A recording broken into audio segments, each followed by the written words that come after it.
Hare Krishna. We continue reading from Nectar of Devotion by Srila Prabhupada. We are at chapter 3. However, the perfect spiritual concept of life is complete knowledge of one's constitutional position, in which one knows enough to dovetail himself in the transcendental loving service of the Lord. The perfect spiritual concept of life. What is that? Self-realization. What is self-realization? Is in which we understand our constitutional position. Who am I truly? Having that complete knowledge. Then what happens? If we understand this, we will engage in pure devotional service, transcendental loving service of the Lord. Because we are part and parcel of Krishna. That is our constitutional position. We are we have this loving relationship with Krishna. And once we realize that, then what we'll do, of course, uh, we will act in that relationship. We have so many relationships here in the material world, and we act in those relationships. Similarly, we have an eternal loving relationship with Krishna, but we have forgotten it. So one must know that he's finite and the Lord is infinite. Thus, it is not possible to actually become one with the Lord, even if one aspires for this. So Krishna, he's unlimited, and we are minute. Now, we may have the desire to become merge into the existence of God, but it's not possible. It's simply not possible because we always will remain an individual. It's not that once we merge into the Brahma Jyoti that we will lose our individuality. The spirit soul is eternal. It can never be killed. Never. So it's ever existent. Krishna says this in the Bhagavad Gita. So therefore, anyone who has any desire or aspiration for satisfying his senses by becoming more and more important, either in the material sense or in the spiritual sense, cannot actually relish the really sweet taste of devotional service. So we have some Can you just give us an outline, about about this that we are reading? Because it's been okay, so the just a simple. eligibility, we are in this chapter, eligibility of the candidate for accepting devotional service. And then we were reading about now because we read it a few days ago, so I can't remember exactly what we read in this chapter. So, but it was that if not be prepared in the association of devotees, that we can get we can become eligible to engage in devotional service. We will get attraction for Krishna in the association of devotees. But we continue, we will become eligible to discharge devotional service. And that we get devotional service by the mercy of Guru and Krishna. And then there are three types of devotees, the first class, the second class, and the neophyte. And then for the neophyte, there are four classes of men: the distressed, the inquisitive, the wise, and those who are in knowledge. And the examples of these four types of devotees is given. And Krishna is saying, of course, one who is in knowledge, after many, many births, he surrenders unto me. And then the one he is intelligent, who's worshipping Krishna. Then there's three types of happiness. There's material, spiritual, and devotional. Okay. And then that's where we are here. So this is in the category of three kinds of happiness. Uh, Kind of. No. no. Now Okay. we are trying to understand what is our actual position. Okay. So, and then Okay. what happens once we understand our position that Jivera Swarupaya Krishnera Nityadas, then he Hmm. will engage in this loving service. Okay. And then when one engages in loving service, one will taste how sweet it is. Krishna says Hmm. devotional service is susukham. It's very blissful, very joyful. So if we can understand that, I have an eternal relationship with Krishna. I am an eternal servant of Krishna. Let me engage in service of Krishna for Krishna's pleasure. Then we Hmm. are going to experience this highest kind of bliss. Hmm. Srila Rupa Goswami has therefore compared possessing these bhukti, material, and mukti liberation desires with being influenced by the black art of a witch. In both cases, one is in trouble. Bhukti means material enjoyment, and mukti means to become freed from material anxiety and to become one with the Lord. So, bhukti, we want to, we have so many material desires. That's what we are trying to do.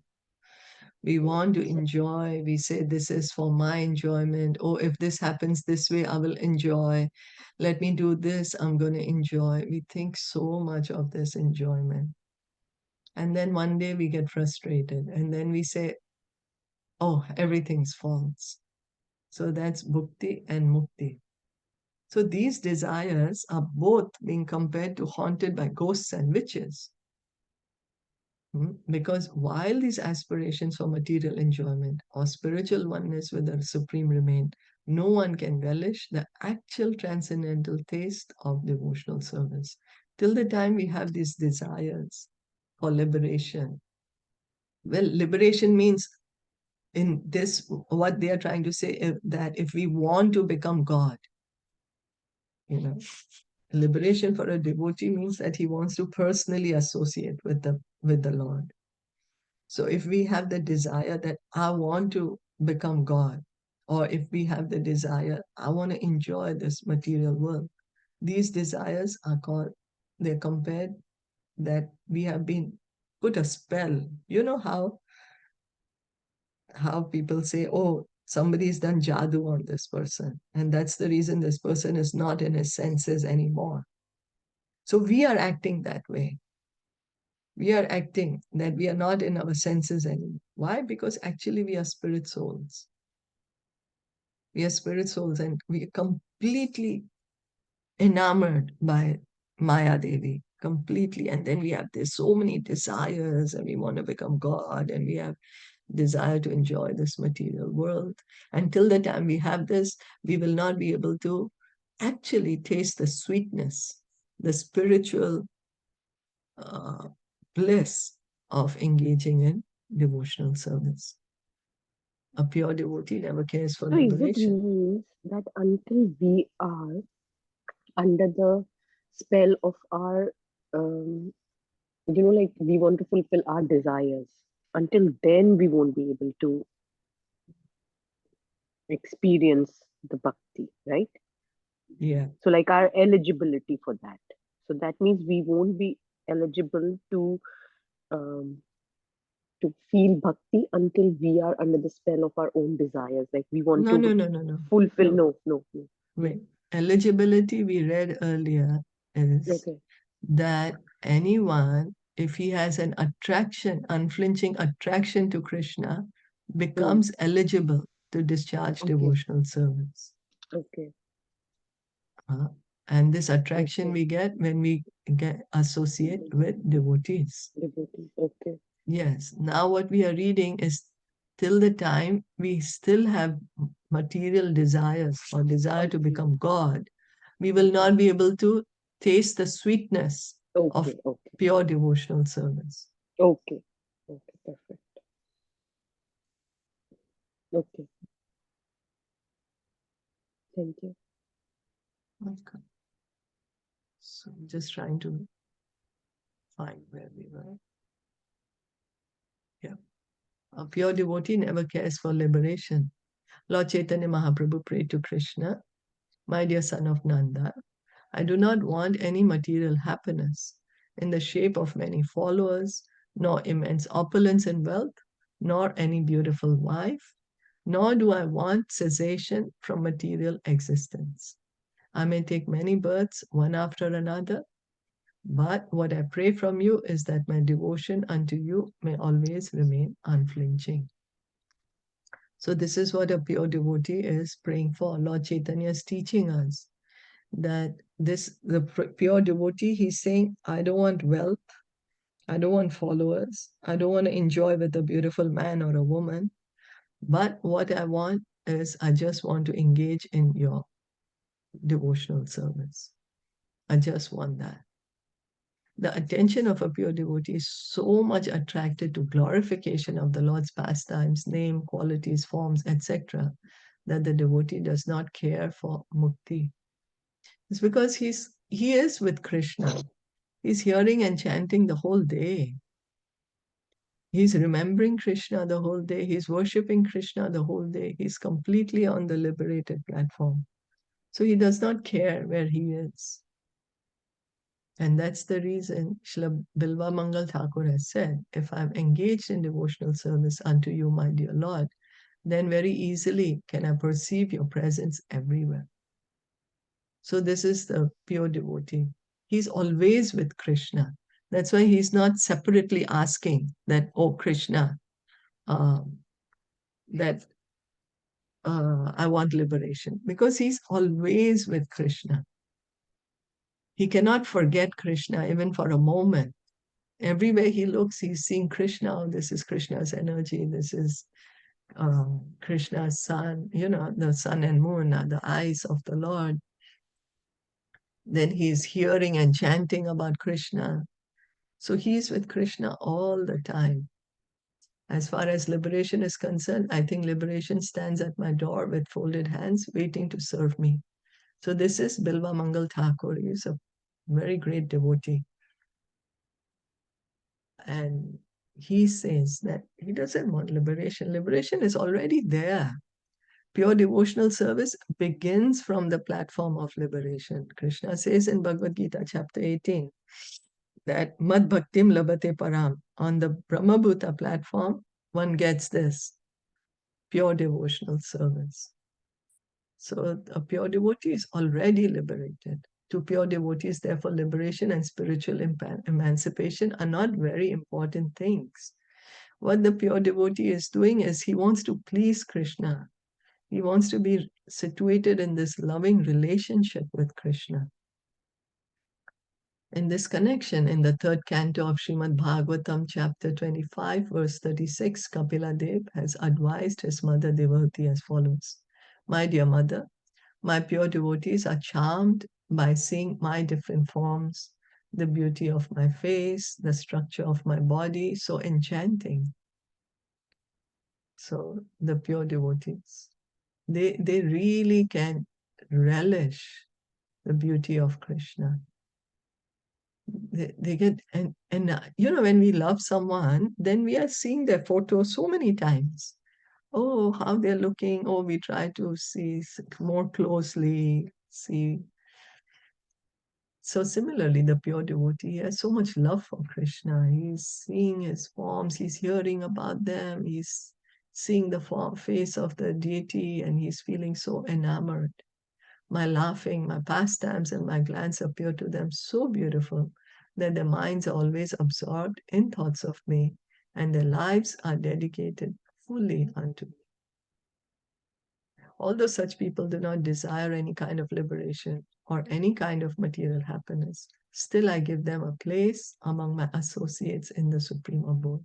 So the pure devotee is just happy hearing and chanting and seeing Krishna and remembering his pastimes, thinking of Krishna. And Lord Kapila Dev is saying to Devahuti that they're so happy, they're so satisfied. They don't want anything. But what do? I bring them to the spiritual world. to be with me. Because that's what the desire of the pure devotee is, no? He's always wanting to please Krishna. He is always pleasing Krishna. So there's no reason for him to remain in the material world anymore. We continue to remain in the material world till the time we have this desire to enjoy the material world. This evidence from Srimad Bhagavatam gives assurance to the pure devotee of being elevated to association with the Supreme Personality of Godhead. So Krishna is personally, Lord Kapila Dev is saying, I am bringing the pure devotees to my spiritual world. Srila Rupa Goswami remarks in this connection that one who is actually attracted by the beauty of the lotus feet of Sri Krishna or his service, and whose heart by such attraction is always full with transcendental bliss, will naturally never aspire after the liberation which is so valuable to the impersonalist. So this is what Srila Rupa Goswami is saying, that one who is so attracted to Krishna, he's attached to Krishna. And because of this attachment, this attraction to Krishna, he's always experiencing spiritual happiness. Devotional service is joyfully performed. There's a lot of bliss. That's the reason the pure devotees are doing it. That's the reason the pure devotees don't want any material happiness. They don't even want the happiness of liberation because they're experiencing something higher. When we have something higher, we don't want something which is inferior. We are always looking for better and better things. That's our nature. So the pure devotee, he's already experiencing the highest bliss that there is. And so that's the reason he's not bothered about material happiness or happiness of liberation. Is that okay? Yeah. So this is the pure devotee, who's like really completely no material desire at all. A similar passage is also there in the third canto, fourth chapter, verse 15 of the same book, wherein Uddhav addresses Lord Krishna and says, My dear Lord, for persons who are engaged in your transcendental loving service, there's nothing worth obtaining from religiousness, economic development, sense gratification, or liberation. Although happiness from these different sources can be very easily had by them. So the pure devotees, they have Krishna already. When they are with Krishna, when they have Krishna, what else is the need of anything else? So the happiness from dharma, artha, kama, moksha, they are not attracted by them because they have Krishna, who's the reservoir of all happiness. If you can have a fountain, when we are thirsty, we can have a big fountain of water, then why will we go where there is just a few drops or where there's just a half a glass? We want to quench our thirst. So we'll go where there's fountain of fresh water. So this is what the pure devotee is. In spite of such facilities, my dear Lord, I do not aspire to achieve any such results. My only prayer is that I may have unflinching faith and devotion unto your lotus feet. So this is in third canto, fourth chapter, verse 15. Uddhav is saying to Krishna, he's saying, I don't want any result from dharma, artha, kama, moksha. I just want that I may have unflinching faith and devotion unto your lotus feet. So we should follow in the footsteps of these pure, great devotees. Uddhav is a personal associate of Krishna, and this is what he's praying for. So we can also similarly pray to Krishna in that way, that I may have unflinching faith and devotion unto your lotus feet. A similar passage appears in the third canto, 25th chapter, verse 34, wherein Kapila Dev instructs his mother and says, "My dear mother, devotees whose hearts are always filled in the service of my lotus feet and who are prepared to do anything for my satisfaction, especially those fortunate devotees who assemble together to understand my qualities, pastimes, and form, and thus glorify me congregationally and derive transcendental pleasure therefrom, never desire to become one with me. And what to speak of becoming one with me, if they are offered a post like mine in my abode, or opulence like mine, or even personal association with me with similar bodily features, they refuse to accept because they are satisfied simply by being engaged in my devotional service." So Lord Kapila Dev is speaking to Mother Devahuti that the pure devotees, they are experiencing so much happiness, so much bliss that they don't want anything. They are saying that this is Lord Kapila is saying that they don't have a desire to merge into the Brahman.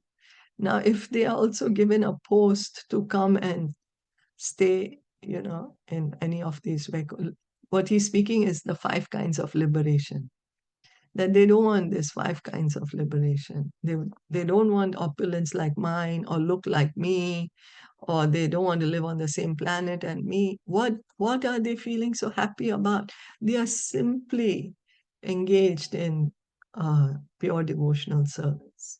Simply engaged in pure devotional service. They're feeling so much bliss, hearing, chanting, glorifying congregationally.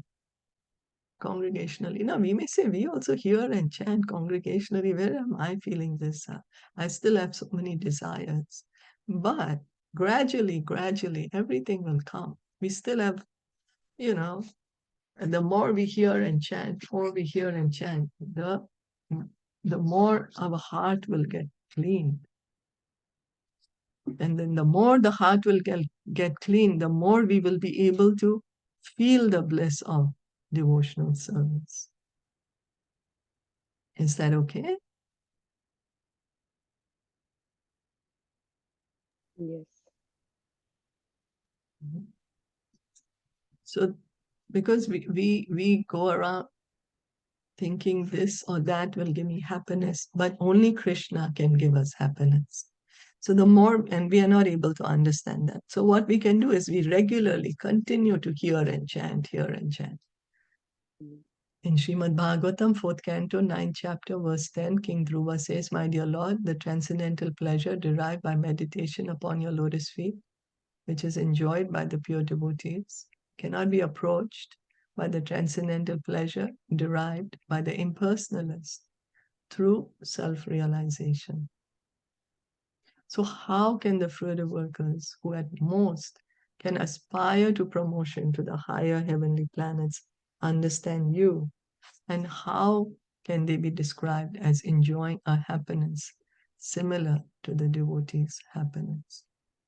So Dhruv Maharaj is saying this in 4th canto of Srimad Bhagavatam, 9th chapter, verse 10, that the pure devotees are feeling so much happiness because they are engaged in your devotional service, that the the the impersonalists, those who aspire to go stay in the Brahman, that the happiness that the pure devotee is experiencing is like superlative. It's so much. It's so much more, cannot even compare to the happiness someone is feeling when they are sitting in the Brahmajyoti. Then what to speak of the happiness in this material world? Maybe even in the higher planets, where there is so much material opulence. There's, like how we have 7-star hotels here. Maybe they over there they have like 100-star hotels, and everything is so much more beautiful. They say like we have different 4 types of foodstuffs. Maybe there is more different types of foodstuffs. So the standard of living is so much higher there. But that happiness cannot even compare to the happiness that the pure devotees are feeling. So the happiness that we are feeling in this material world, even if we go to the highest planet, or the happiness that we will feel if we go and merge into the Brahman, these types of happiness cannot compare at all to the happiness that the pure devotee is experiencing, because he's experiencing the highest happiness. It's not that the happiness is for the body, it's for the soul. The body is dead. It's the soul that is seeking, as we read in the book, Beyond Birth and Death. It's the soul that seeks enjoyment. The soul is Ananda Mayobhyasat, always joyful, always seeking this. So that's why we are seeking this happiness. And this happiness can be had when we engage in devotional service. Is that okay?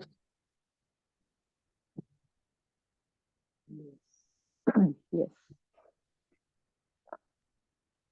Are there any questions or comments?